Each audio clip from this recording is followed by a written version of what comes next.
Hi, I'm Susan. Have you ever wondered if you could make larger polymer clay beads and use something else as the center because you don't want to waste all that polymer clay? It's so expensive. Yes, today I'm going to show you can use these plain wooden beads and cover them. You can even create giant pod beads using these wood beads as a base, so you don't have to waste all of your polymer clay as a core. You can just use something else. So let's get started. I'm beginning with these wooden beads. I bought a box of them, and as you can see, they all look like they're perfectly round, so no questions, right? Not really. When you get a closer look at them, they're really oval. And it's not just one of them, it's the whole batch. So if this happens to you, don't beat yourself up. Just realize that you're going to have them more textury, and that's all there is to it. Because to try to roll this in your hand and get it flat and perfect as being a round bead when it's really a lopsided bead is a challenge. Before I put anything on this bead, it is a porous wood surface, and I'm just going to use some liquid clay. This one I'm using is Liquid Sculpey. Any brand will work, doesn't matter. This just happens to be the one that I have closest sitting on my table. And I'm just going to cover the bead lightly with clay. Sometimes you get these beads and they have a varnish on them. So if you're worried about that it's not porous, still put this on. The varnish, when it heats, sometimes can melt. And that can also act like a glue. So I wouldn't worry about it being varnished or painted, just as long as it's wood. Metal is not always as conducive with polymer clay. Sometimes it has a tendency to chip off, where the wood is just a lot easier to work with. Now there's several ways that you can coat this with your clay canes. The first way, I have my rose cane. I have a separate tutorial on how to make my roses. And this one, I have a little wider on one end and a little thinner on the other end. In fact, I'll make it thinner even more, just so you can see. And I like to kind of have my roses a little bit wonky. I don't really like them rolled on the table round. I like them to be just a little bit off, have an edge here, an edge there. I think they look a little bit more like a cabbage rose that way. Is cut a few slices off. We'll start out with the larger roses just to cover the bead quicker. And see, I didn't get a whole piece. Don't worry about it. That's the piece I'll put on first. Don't beat yourself up. Sometimes those little bits of pieces fill in those spaces perfectly. Now, I do find that it's easier to have some of these canes touching to start with. Oh, there's some extra gold leaf from my finger. As you know, it won't bother me. And I'll just make them all meet up a bit. And now I'm just going to cut some of my smaller roses. I'll use the middle size first. And I'm going to link them all together.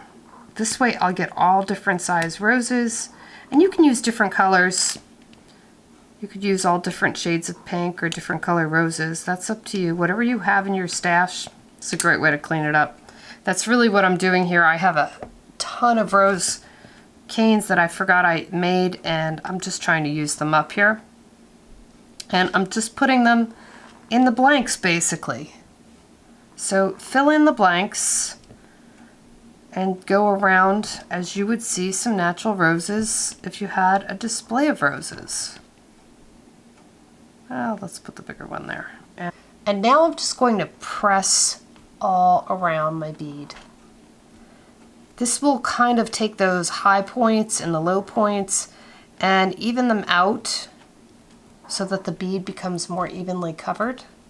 And make sure everything's down nice and tight, because if you happen to have an air bubble, you'll know it right away. You'll feel it. It's almost like a little pocket of air that squishes around. Just poke it with your razor. See right there? That's the hole. It just sinks into the hole. And you know it's on the other side because the hole is on the other side. Now I'm just going to take and roll back and forth in my hand. I don't want to roll this around in a circle like you normally would to roll a ball. You can also roll it on the table the same way.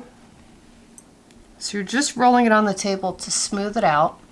And if you have any areas that feel like they need to be smoothed out, take a knitting needle, or you can even take the barrel of an old pen. That will work just as well if you don't have a knitting needle. And just smooth things all out, just to even them out better. And there you can see I have my bead perfectly covered.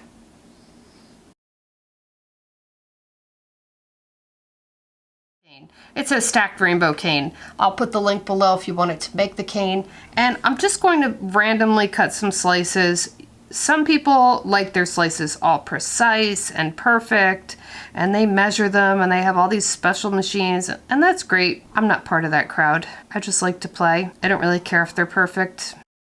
It doesn't bother me. Just going to put my cane all around it. And I'm butting up the edges, or you can cover the edges, whichever way makes you happy. And of course, because it's round, you're gonna have it fold because I'm working with square and round. So just let them overlay. It makes it stick a little easier. Now I'm not worried about where the holes are because when I roll it in my hand, they pop right up. And let me add the last slice. Now you can see some of my slices are sticking up there. I think it's because my fingers have clay on them, so they're sticking to the clay. And there's a little spot there that doesn't have as much clay. I'm just going to add another slice to that. Any spots that you see any gaps, just add slices to them. Now I find it easier to just start pressing the clay into the bead. And now I'm just going to give it a roll in my hands. The other way you could do it is just roll it directly onto the table. And now I can continue to just take my knitting needle and roll it all around and smooth this out, and then I'll roll it in my hands once again. There's the hole, because it sunk into the hole. I can just push it all the way in, and then it leaves me this perfectly beautiful hole. After you get this all down and flat and finished, you can continue to either decorate this with some canes, or you can leave it solid like this. Just depends on what you like. I have this feather cane, and I'm going to do more of a textured type of a bead. I actually like this one better. I'm going to start out with 8 slices, and I'm just going to go from the bottom to the top. If you want to know how to make this feather cane, I'll link it below. It's Kaylana Designs tutorial.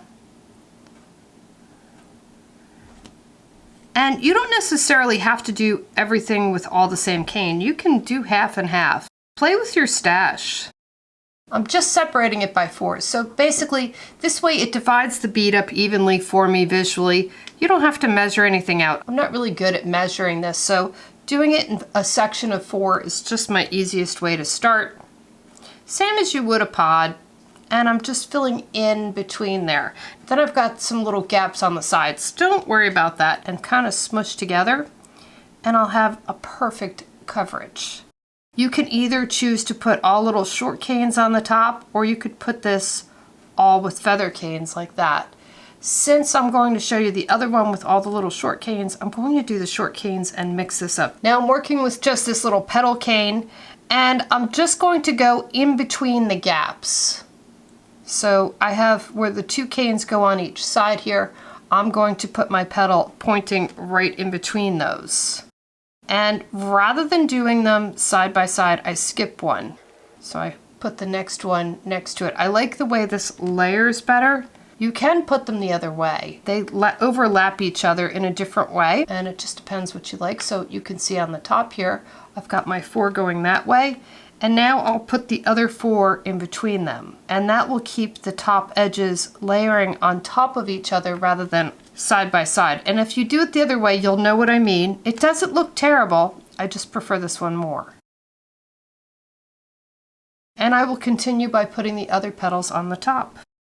And I lost the footage of putting that last line of canes on, and basically I just put that last 4 on, put the hole in, and you can see how the end result is a beautiful combination of 2 different canes that really complement each other and give a lot of texture and unity to this bead. Now to do this just using a simple petal cane, which is the same as I would put this on my pods, I am just going to start at the middle and put the point going into the middle of the bead. And once again, I'm going to go in opposite directions. And start making that little cross in the center where the points overlap. Now, in between those points, I'm just going to add this point. And this is what gives that beautiful layered petal effect. Now you can use different color canes, different size canes, graduating them as you go up and down the bead. Because there's such a large surface on these beads, being a larger bead, you can do this all different ways, so just play with it. Now as I go up here, I can't go in the middle here because I will take these canes and they will layer themselves too much. So I'm going to go to every other cane. So I'm going to skip this one and put one over here. And then I'll go back. This way, if, as I call it, the shoulders of the petal overlap, it keeps it more consistent. So I've added my 4 on the outside there, and now I'm going to add another one. And it depends on whether you have a smaller or larger surface, whether they will overlap, and out of habit, I'm just used to skipping in between. These don't seem to overlap, there's plenty of surface there. And once again, I'll just go in between those and continue all the way around the bead until I get to the hole. So I will speed this up for you.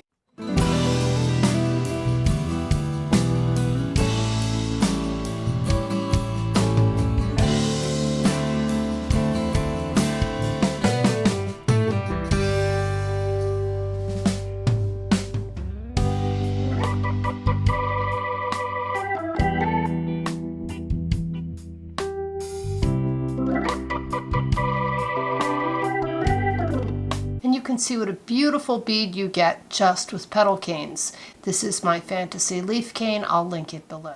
The big question is, how do I take this round bead and make it into a giant pod bead? It looks so complicated, doesn't it? Actually, it's quite simple. All I've done is taken a teardrop of just some scrap clay that I have. This bead, I've already put some liquid polymer clay on, and I'm just going to squish it into the top here, just creating the shape of my pod. Now I want to kind of burnish it down on the edges so I really get that shape complete. So when I put my canes on top of it, it all blends evenly.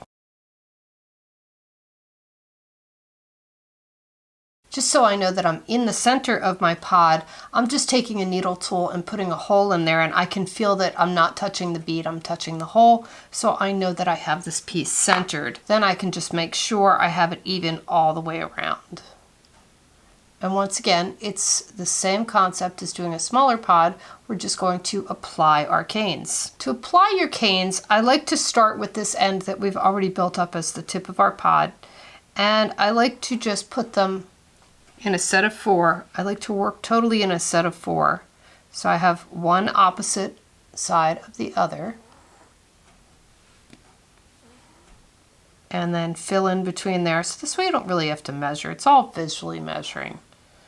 And if the canes don't fit perfectly, don't beat yourself up. It'll be fine in the end. So now you can see I have them in a cross pattern. That's the point, which would be the hole of the bead. And then this will be the side. And I'm just going to put this next cane right in the middle here so that the point meets in between these points. And I'm just going to continue adding them all around.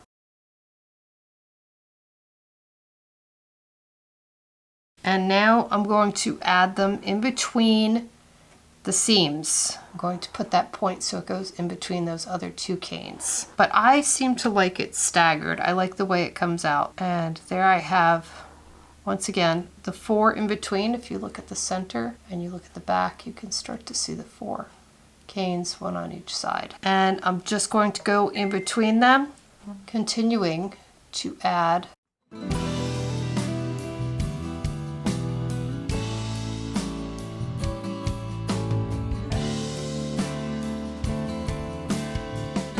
and I'm just going to continue going up in between.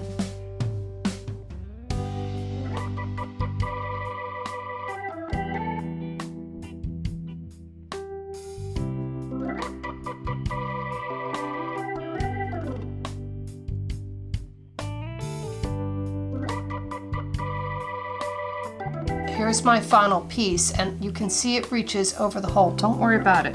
It'll finish the hole beautifully. So you want to finish it on the other side exactly the same way.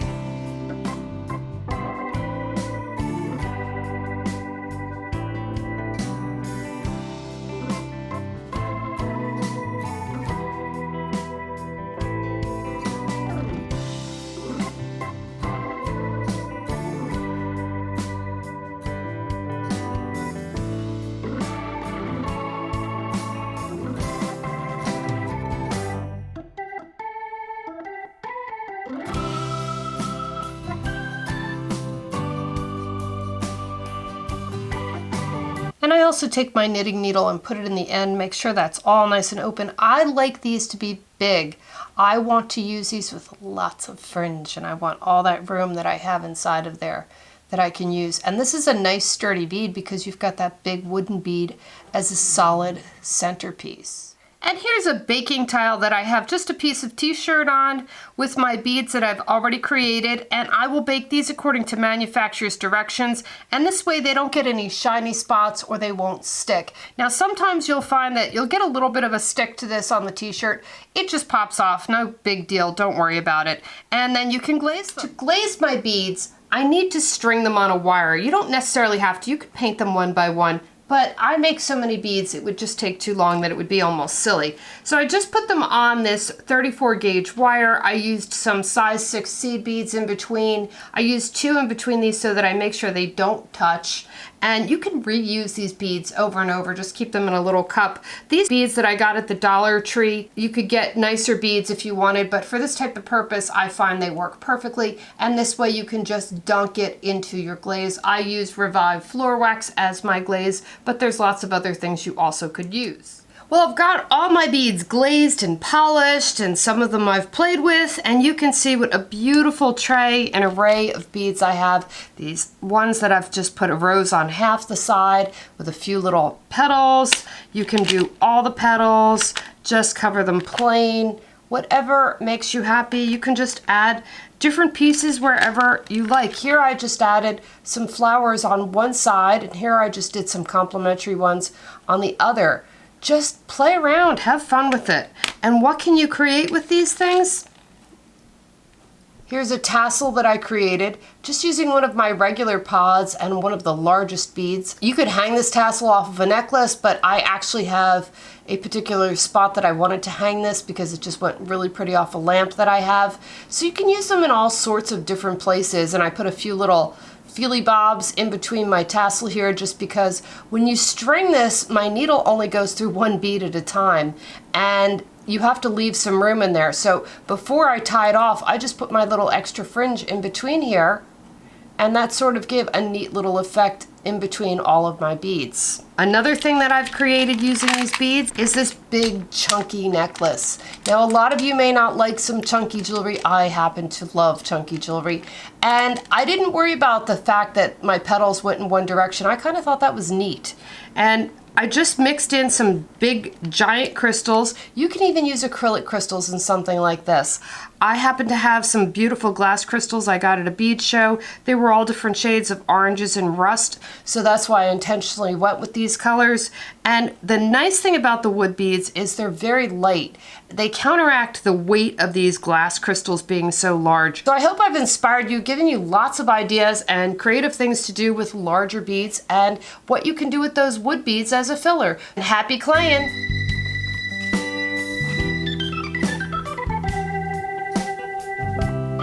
Okay, we're ready, let's go.